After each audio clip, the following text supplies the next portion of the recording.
traditionally, many of those organizations, they look at optimizing from a quarterly perspective, 90 days perspective.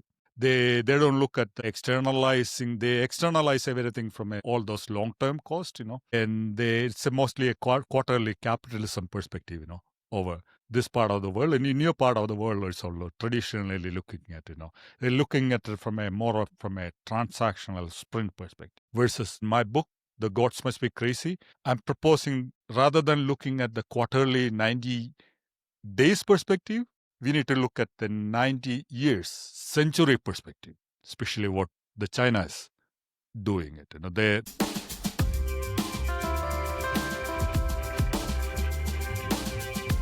Welcome to Sustainability Transformations podcast, where we explore bold ideas to drive positive change for people, the community, and business. Today, we are joined by Saji, a systems thinker and author whose work explores how organizations can move beyond extraction culture and embrace regenerative ways of working. Saji brings a unique lens to the sustainability conversation, connecting mindset, metrics, and governance to show how leaders can rethink success. So the goal or the theme of this conversation is to dive into three powerful themes of diagnosing the quarterly profit mindset that drives over extraction, and then moving from that extraction culture into regenerative systems, and then how to shift the executive mindset and metrics from the EBITDA to the natural capital. And so our goal today is to explore how companies can evolve from a short-term profit pressures to a more long-term value creation that sustains the planet, people, and prosperity. So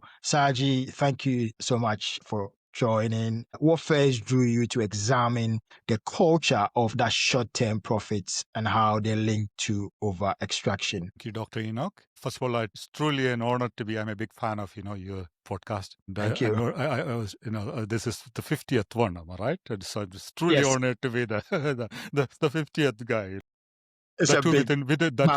Within 4 months. That is an amazing achievement.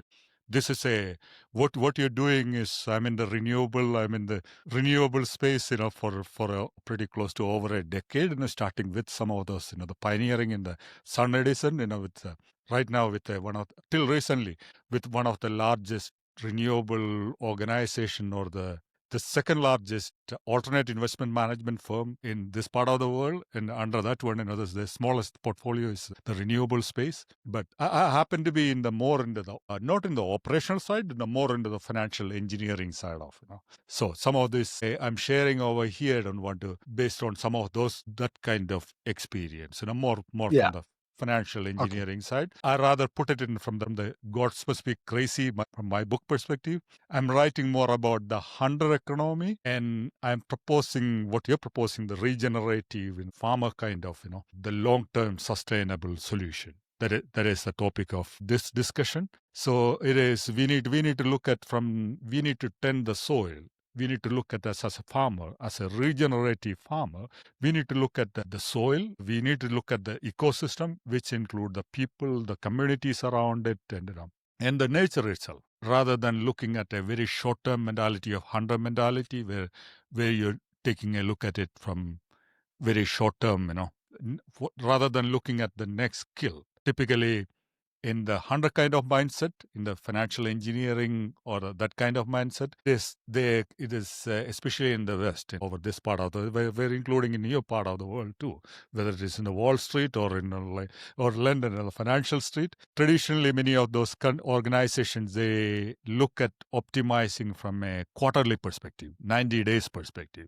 They don't look at externalizing. They externalize everything from all those long-term costs, and it's mostly a quarterly capitalism perspective, over this part of the world. And in your part of the world, it's also traditionally looking at, they're looking at it from a transactional sprint perspective. Versus my book, The Gods Must Be Crazy, I'm proposing, rather than looking at the quarterly 90 days perspective, we need to look at the 90 years, century perspective, especially what the China is doing it. They're looking at 2049.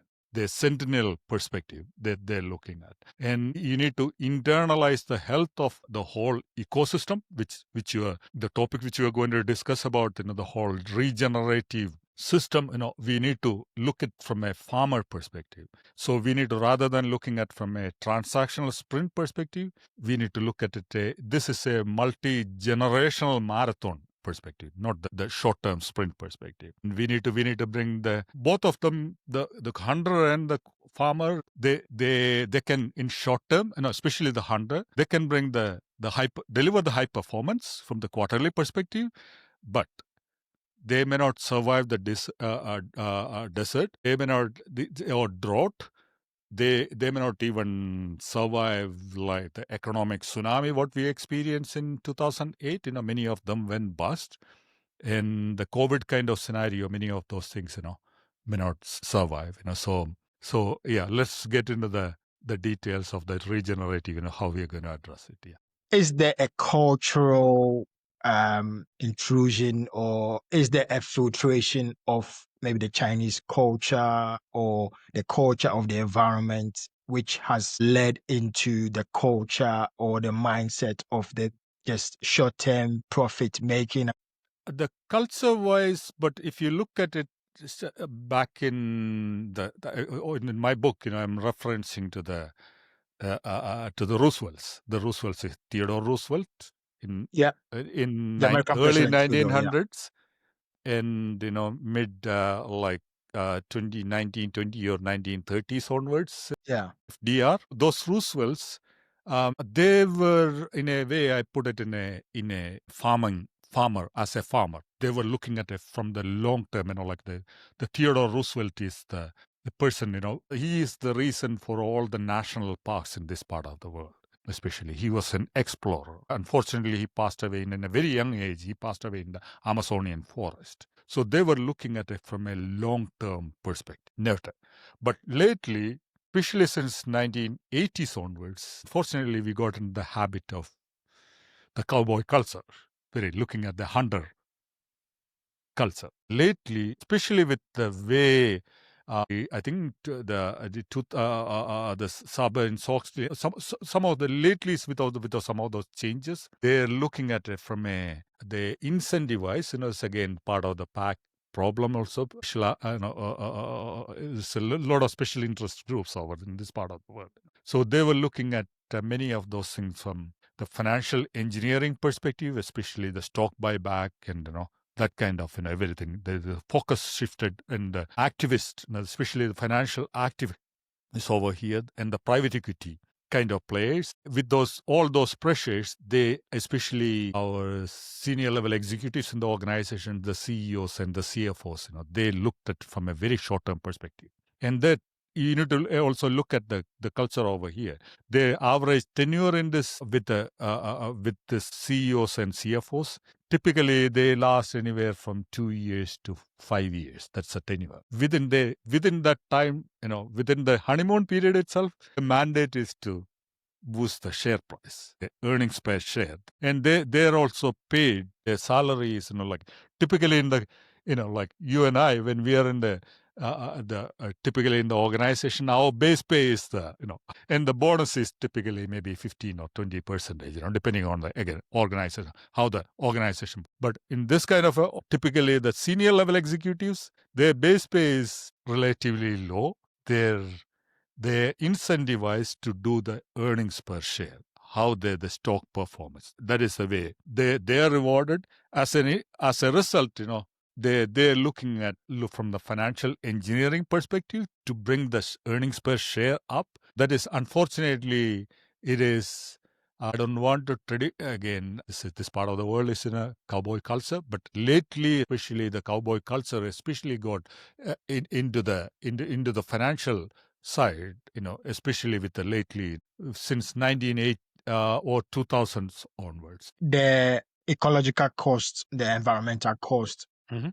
is becoming clear with climate change, which in the 70s and 80s, it was the ozone layer, which was tackled in some way compared to climate change anyway. Why are some organizations still holding back in changing the short-term mindset to include the long-term impact? That is an interesting question. Let me put it this way. About 5 years ago, to 21, January, I got into the renewable, as I told you, maybe the biggest renewable firm in this part of the world. Those were the Biden days. Maybe he was a little bit principal, and it was around $2 trillion, pumped into the renewable space about 5 years ago, especially in this space, So I was till recently, I was with that client, happily with that client for a long, but now the trend is completely changed. It is completely, the pendulum is swinging in a completely opposite direction. The pendulum is swinging with the new administration. The renewable is a dirty word now.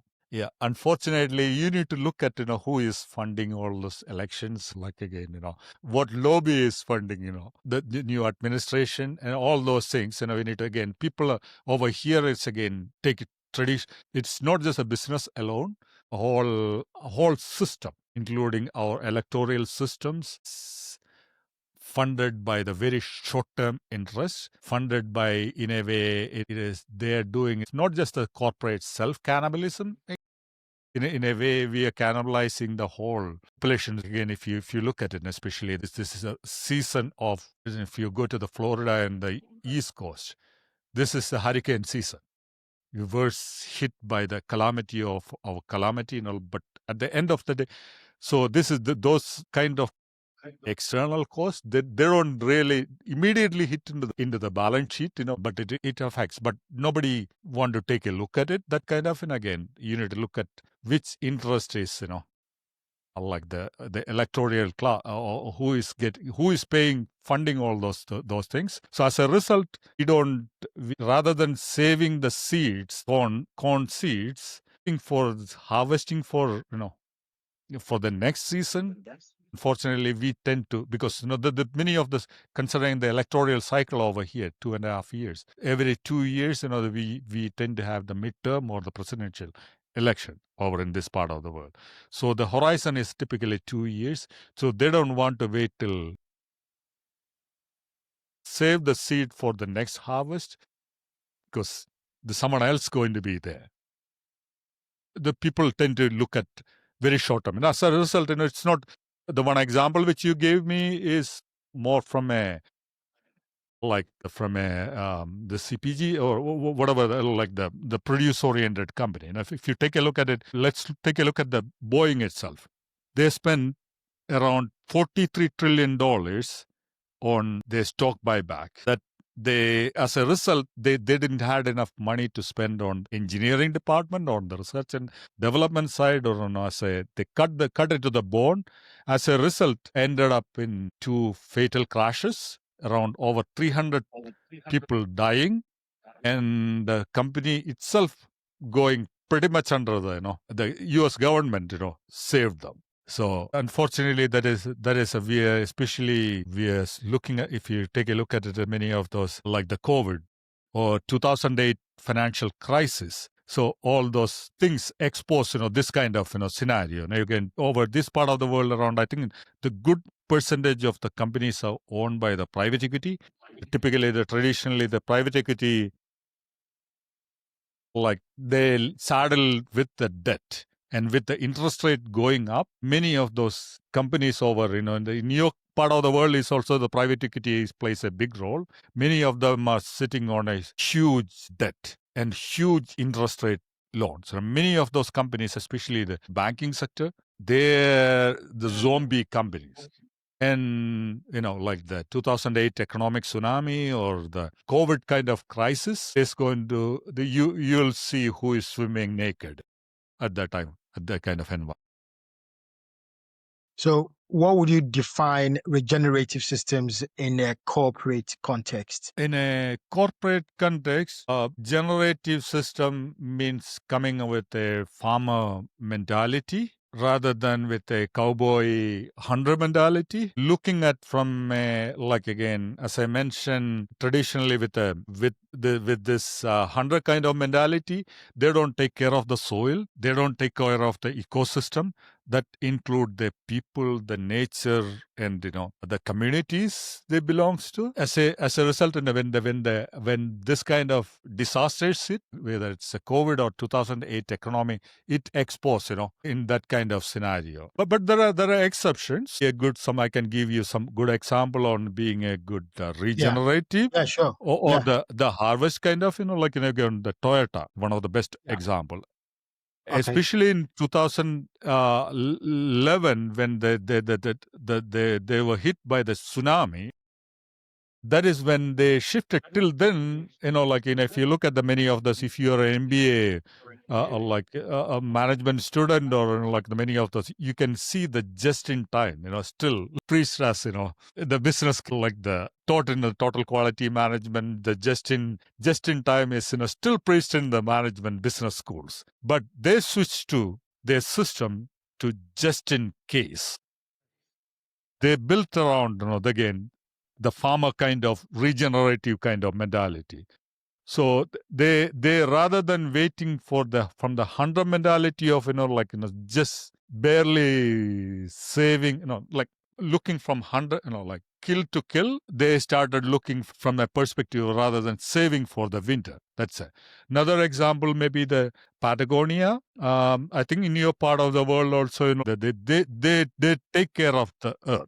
They look at, invest in the organic cotton. Their horizon is, it's a more of a, based on my understanding, it's more of a traditional Wall Street kind of, organization. It is a more of a cooperative model, the employee owned, the kind of company. They take care of the people. They look at from a long-term regenerative, investing in the organic cottons or organic farm, in the farming sector. So another example, I think in your part of the world is also Costco. Costco is another best example. They take care of their employees. Their employees are taken care of very well. And for unlike the traditional many, again, the Walmart kind of, industries where everything is a short term, in Costco, if you go to the, you can see the difference. I don't know, you have the Sam's Club and that kind of, Yes, you I've do. visited Costco many times. Yes. Yeah, again, I need to be careful in naming, but if you can see the difference where when you go to Costco or, when you get to that kind of, the similar, the club environment, the way the employees are very pleasant, they're there to take care of you. And as a result, when you typically go to that kind of clubs, you tend to spend at least couple of $100, even if you don't want that kind of, but versus if you go to the competitor, which I named before, you may barely spend, maybe, traditional, $100, So, once you get the customer service, when you make sure that when you see the pleasant people over there, when the people are happy, when you're in that kind of fertile soil, in the regenerative environment, the organization lasts long, Right. That's good. Thanks for sharing that. So we talked about the regenerative. Curious to explore the natural capital. So I came across the natural capital as part of the 5 capitals model. So you have the financial and the manufacturing capital, which is the traditional business finance aspect. But then in the 5 capitals, explore the social capital, human capital, and the natural capital. So again, what is natural capital from a business perspective? How would you describe or how would you introduce natural capital to the corporate sector? That is a great point. Very few organizations, except the couple of companies, Patagonias or Toyotas, again, typically quarterly oriented organizations in this part of the world and your part of the world too. Many of them. So I don't think it's an exception. They strictly look at from the EBITDA perspective, purely from the financial perspective. They don't take care of their soil. They don't, again, they're hunters. They are in it for for a long haul. They are in it for a very short term, just for the kill. As a result, many of these organizations ended up as a roadkill. themselves. The C-level executives moves, again, the rest of the employees, they become the roadkill, either as the layoff or the undersizing or mergers and acquisition and so on. So let's take a look at how we can measure that kind of scenario, like the natural. You need to take a look at it, especially in the natural capital. Especially the water is one of the most precious resource, and many of those, the energy intensive, even like now, we are in the AI era. We are sitting on in Memphis at the you may know the Elon Musk, his Grok.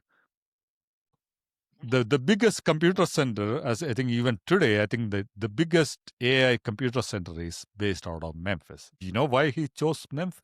No, I haven't looked into it. No. Yeah, a couple of reasons. The one is the energy, but he can get the cheaper energy in other parts of the world also. But this is my own personal analysis. And Sure. he could able to get the real estate also. Another, there were many some cheaper real estate. More than the cheaper real estate, we are sitting in the banks of mighty Mississippi River, the water. We are sitting on the largest freshwater reserve in North America. Period.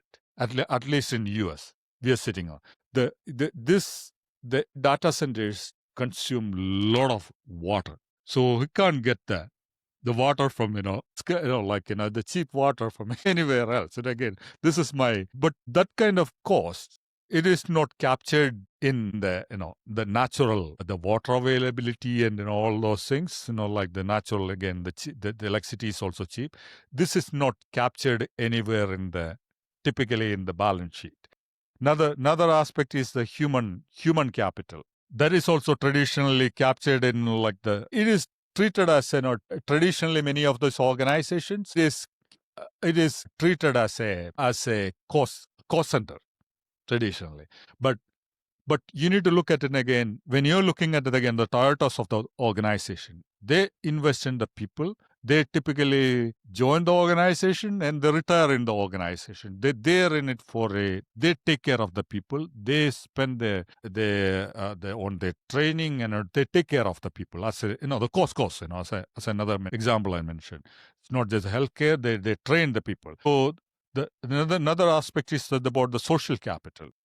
The Costco's of the world, they take care of the environment around, or the Toyotas of the world. They invest in the community where they. So they take care of the healthy ecosystem around it.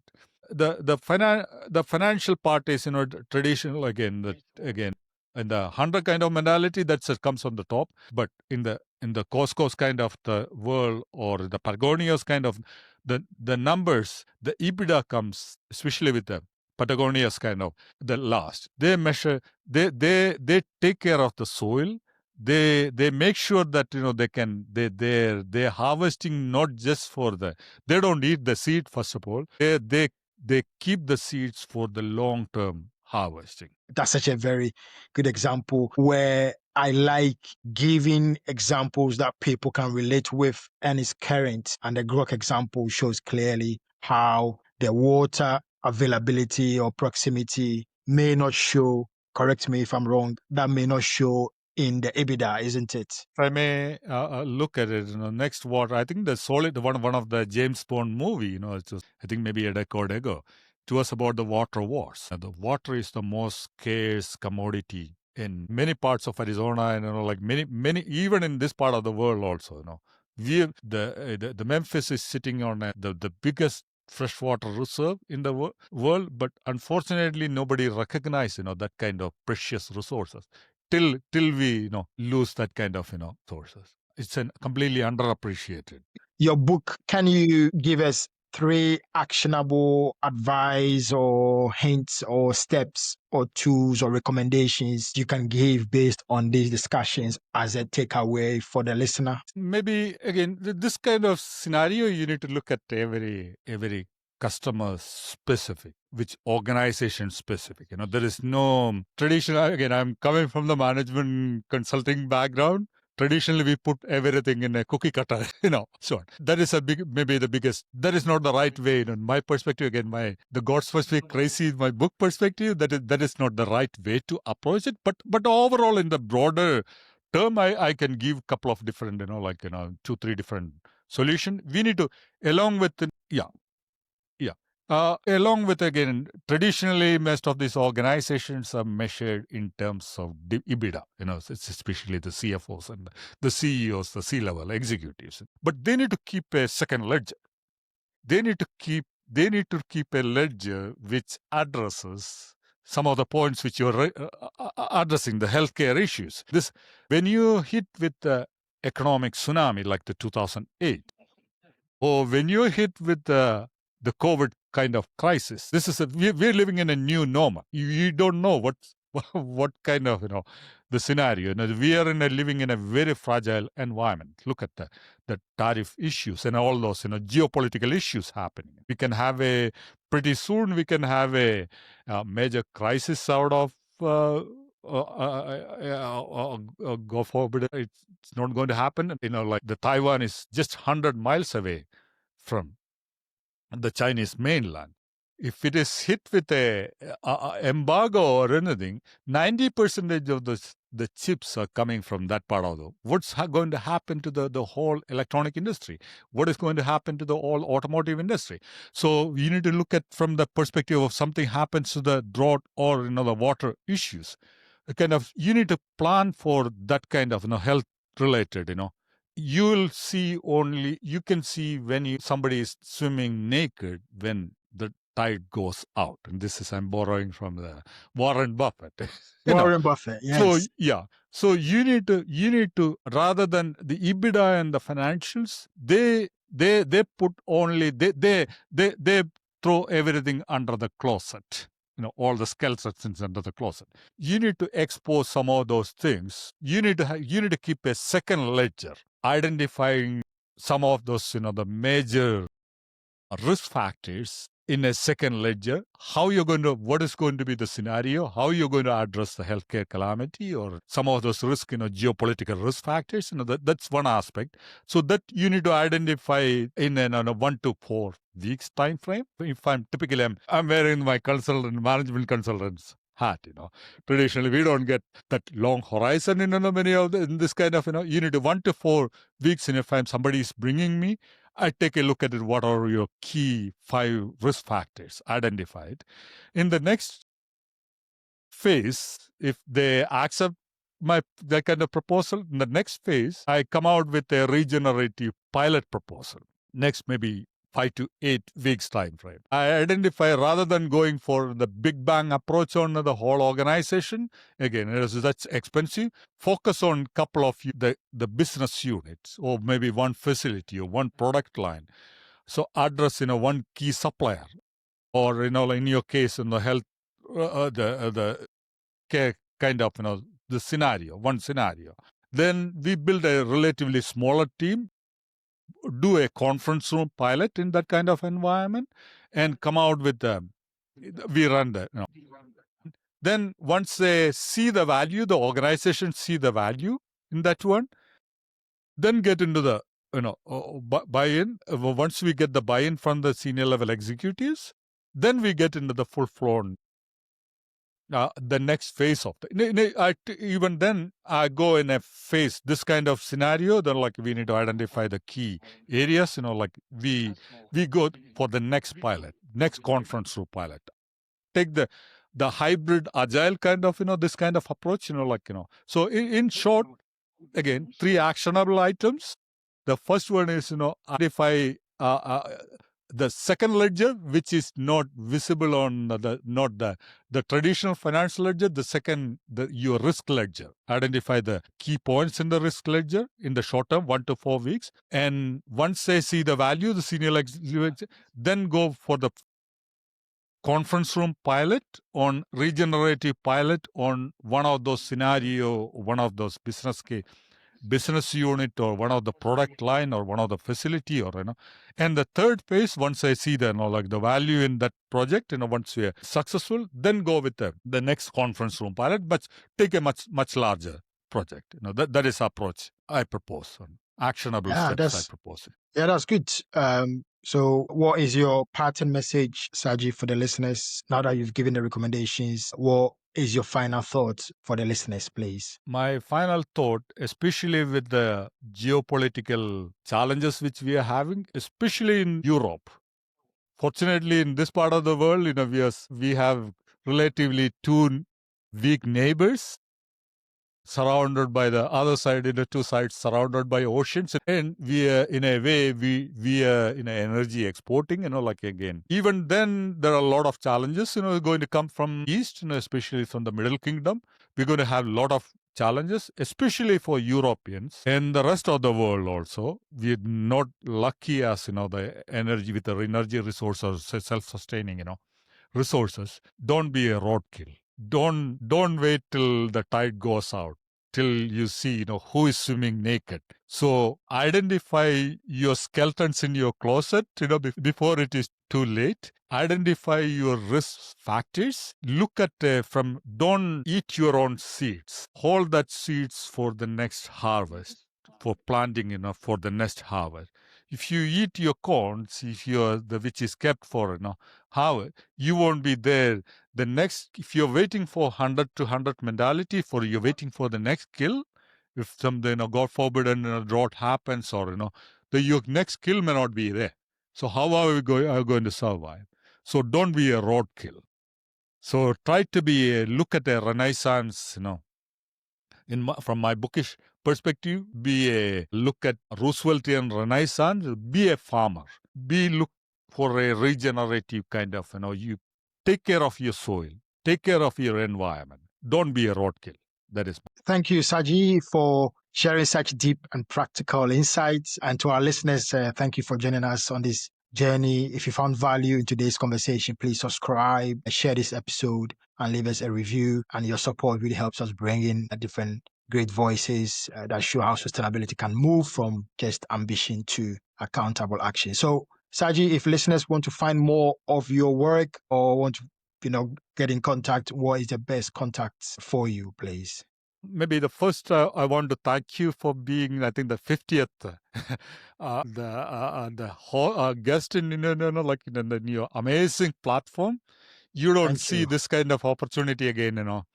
The different perspective, the kind of opportunity. This is the first time I'm coming across. It's truly an honor to be on your platform. And by the way, this is my book. I hope you can see the Gods Must Be Can see Crazy. that, You may be familiar with the old 1980s African comedy movie. So it's a South African from the Ulysses, came out. That was the second highest grossing non-Hollywood movie, at least in the 1980s and 1990s. Run in some of the theaters in the California and this part of the world, for years.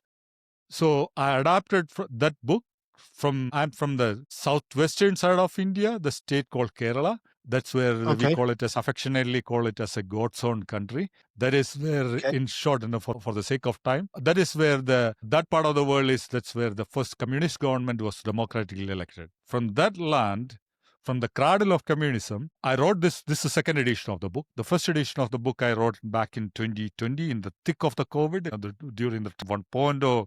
Everything was messy, and then again, 2/3 of the world was, even at that time with the Belt and Road Initiative, taken over economically colonized by the China.